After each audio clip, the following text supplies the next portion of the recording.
Bonjour à toutes et à tous, ma team Kiefer, j'espère que vous allez bien. Aujourd'hui pour cette nouvelle vidéo, on se retrouve pour la présentation complète de l'étape 11 du Giro d'Italia 2023, le Tour d'Italie, qui fait face vraiment à une mauvaise météo pour ce début de Giro. La première semaine a vraiment subi la pluie et le vent, et là, cette deuxième semaine a commencé avec l'étape 10 sur de la pluie, beaucoup de chutes, beaucoup d'abandons, en plus le Covid, c'est un peu un Giro désastreux au niveau du temps et au niveau de l'épidémie du Covid.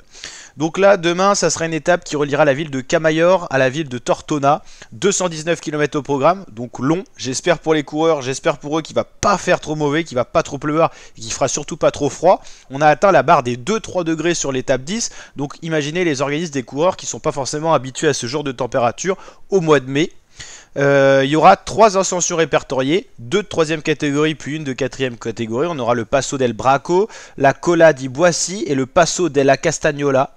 Et 2 sprints intermédiaires dissimulés un peu partout sur le parcours. Normalement c'est une étape dédiée aux purs sprinteurs, mais on voit que les échappés, avec les conditions météorologiques, arrivent à tirer leur épingle du jeu et à aller s'imposer sur des territoires pour le moment qui étaient prévus initialement aux sprinteurs.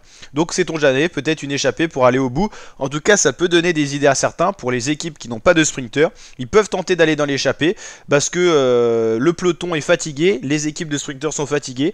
Donc pour l'instant il y a plein de moments où le peloton ne revient pas sur les échappées, donc une échappée conséquente peut tout à fait aller au bout, donc ça peut être un beau scénario de course. C'est des fois plus spectaculaire qu'un sprint massif où on sait à peu près qui va gagner, donc pourquoi pas. Il y a des possibilités, donc faut tenter, surtout avec la météo actuelle. Les échappées sont souvent favorisées avec beaucoup de chutes et de désorganisation dans le peloton parce qu'on attend tel ou tel coureur, ce sprinter là qui est tombé, ce leader là qui est tombé, ça va s'attaquer un petit peu, ça va casser dans le peloton, donc au final des fois vaut mieux être dans l'échappée, on est plus tranquille, il y a moins de risques de chute, et donc voilà.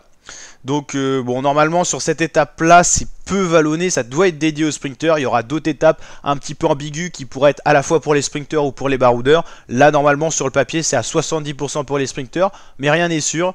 Donc à voir ce qui va se passer demain dans le scénario de course. Les maillots distinctifs, je vous les rappelle pour le moment, Geraint Thomas et maillot rose, hein, depuis l'abandon d'Evenepoel sur Covid.